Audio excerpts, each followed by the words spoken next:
नमस्कार मित्रांनो, स्वागत आहे तुमचं EMG ट्रेडर मराठीमध्ये. तर मित्रांनो, आज आपण IPOची अलॉटमेंट स्टेटस कसं चेक करायचं त्याबद्दल बघणार आहोत.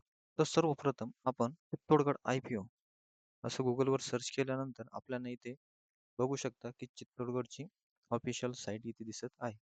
इथे आपण क्लिक करायचं. इथे क्लिक केल्यानंतर इथे मेन बोर्ड IPO मध्ये खाली स्क्रोल केल्यानंतर तुम्ही इथे बघू शकता अमंता हेल्थ केअर लिमिटेड. इथे खाली स्क्रोल केल्यानंतर तुम्हाला इथे ऑप्शन बघायला मिळतो अलॉटमेंट.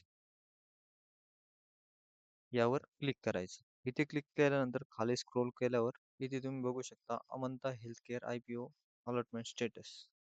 यावर क्लिक करायचं. क्लिक केल्यानंतर तुम्ही डायरेक्ट जे रजिस्टर आहे त्यांच्या ऑफिशियल मुफजी यांच्या ऑफिशियल साईटवर आलेला आहे. इथे आपण ॲप्लिकेशन स्टेटस चेक करू शकतो. त्यासाठी आपण त्यांना पॅन कार्ड आपल्याकडे असू तरी आपण चेक करू शकतो.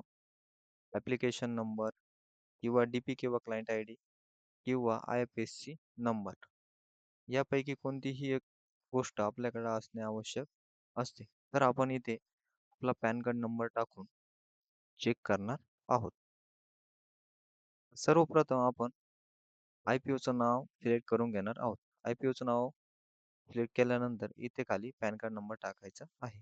पॅन कार्डचा नंबर टाकल्यानंतर सबमिट बटनावर क्लिक करायचं. सबमिट बटनावर क्लिक केल्यानंतर आपल्या पुढे पुढील प्रमाणे डिटेल्स शो होतात. आपण जे ॲप्लिकेशन केलं ते ॲप्लिकेशन ज्या नावाने केलं त्या व्यक्तीचं नाव येतं.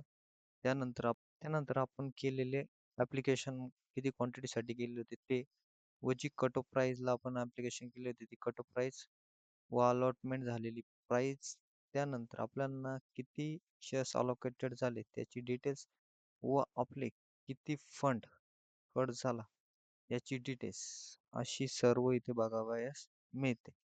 तर तुम्ही बघू शकता की आपल्याला एक IPO अमंता हेल्थ केअरमध्ये मिळालेला आहे.